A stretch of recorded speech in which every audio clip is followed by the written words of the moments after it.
বিয়ের পর যখন আমার শ্বশুরবাড়ির প্রথম দিন রান্না করার পালা, তখন আমার শাশুড়ি মা আমাকে দুধের কুলফি মালাই যে আইসক্রিমটা হয় ওটা বানাতে বলেছিল।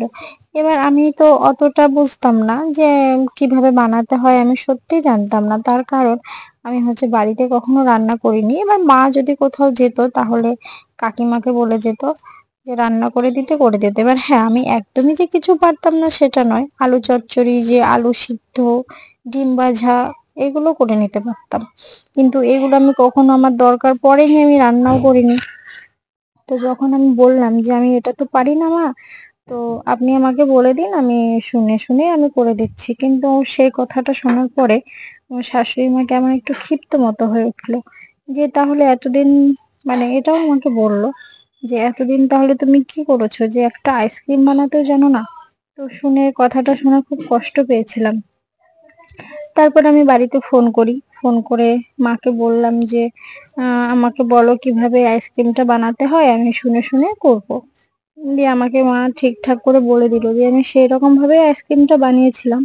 কিন্তু আমার শাশুড়ি মা আইসক্রিমটা সেদিন খায়নি। এমনি বাড়ির আর বাকি সবাই খেয়েছে, খেয়ে ভালো বলেছে, কিন্তু আমার শাশুড়ি মা খেলো না। তো এই যে সেই আইসক্রিমটা আজও বানাচ্ছি। শাশুড়ি মা হয়তো এখন ভুলে গেছে, এখন যেটাই বানাই না কেন খাই, আইসক্রিমটাও খাবে। আজকেও যে আইসক্রিমটাও খায়, আজকে যে বানাচ্ছি আজকেও খাবে, কিন্তু আমি এটা ভুলতে পারিনি। তার কারণ আমি যখনই, মানে এই অন্য যে কোনো খাবার বানাই আমার কিছু খারাপ লাগে না, কিন্তু এই যে কোনো আইসক্রিম বানাতে গেলে আমার সেই দিনটার কথাটাই ভেসে আসে। তো আমি সেই থেকে, মানে আইসক্রিম খাই না সেটা বলা ভুল, কিন্তু বাড়িতে বানালে আমি আর খেতে পারি না। আমার সেই, মানে প্রথম দিনের কথা তো, ওটা খুব কষ্ট পেয়েছিলাম। তো যাই হোক, এবার মেয়ে গরম পড়ছে বলে বায়না করছে যে আমাকে এই কুলফি আইসক্রিমটা বানিয়ে দাও। এটা বাড়ির পরেও আসে বিক্রি করতে, কিন্তু আমি বেশি পছন্দ করি বাড়িতে বানিয়ে খেতেই পছন্দ করি। আর বাড়ির সবাই এটাই বলে যে বৌমা তুমি বাড়িতে বানাও, ওটাই খাবো। মানে বাইরের ওটা অতটা পছন্দ করে না।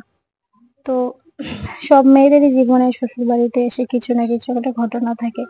তো আমার সঙ্গে আইসক্রিম বানানো নিয়ে এটা ছিল আমার, মানে অতটা কষ্ট কি কি সেটা বলবো না, মানে মনে একটু খারাপ লাগে যে প্রথম দিন এসেই আমাকে এরকম একটা কথা শুনতে হয়েছিল। এবার সব শ্বশুর বাড়ি তো সমান হয় না। এবার আমার এরকম হয়েছিল, সেটা তোমাদের সাথে শেয়ার করলাম। এবার অনেক শাশুড়িরা থাকে মেয়ের মতন করেও দেখে, সব গুছিয়ে গাছিয়ে দেয়, কিন্তু আমার সেটা হয়নি, সেই কথা শুনতে হয়েছিল। তো যাই হোক, এই যে আমার আইসক্রিমটা বানিয়েছি। আর হ্যাঁ, এই আইসক্রিম আমি যেভাবে করলাম সেভাবে তোমরাও করতে পারো। সব তো দেখেই নিয়েছো। আর এটা লাস্টে এটা ঘি দিয়েছি। আগে আমি ঘি দিতাম না, তারপরে একদিন ইউটিউবের ভিডিও দেখে একদিন ঘি দিয়েছি, দেখি ঘি ঘি দেওয়ার পরে টেস্টটা আরো সুন্দর হয়। আর যখন আমার বিয়ে হয়েছিল তখন এত ইউটিউব বলে কিছু মানে ছিল, এতটা ছিল না। তখন যদি জানতাম তাহলে এতটা সমস্যা হতো না। ইউটিউব থেকেই আমি আইসক্রিমটা, মানে বানিয়ে দিতাম। যেহেতু আমার শাশুড়ি মায়ের কাছে জিজ্ঞাসা করতে গেছিলাম যে কিভাবে বানাতে হয়, এর জন্য আরো রেগে গেছিল। ভেবেছে হয়তো আমি সবকিছু পারি, কিন্তু আমার যখন বিয়ে হয় তখন কিন্তু বলেছিল যে আমার মেয়ে কিছুই জানে না রান্না বান্না। তো যাই হোক, ওদের হয়তো একটু ভুল হয়েছিল, এরকম হতেই পারে। আর আমার এই যে এখানে আইসক্রিম বানানো কমপ্লিট হয়ে গেছে। তো তোমরা রেসিপিটা ফলো করতে পারো। সো আজকেকার মতন টাটা।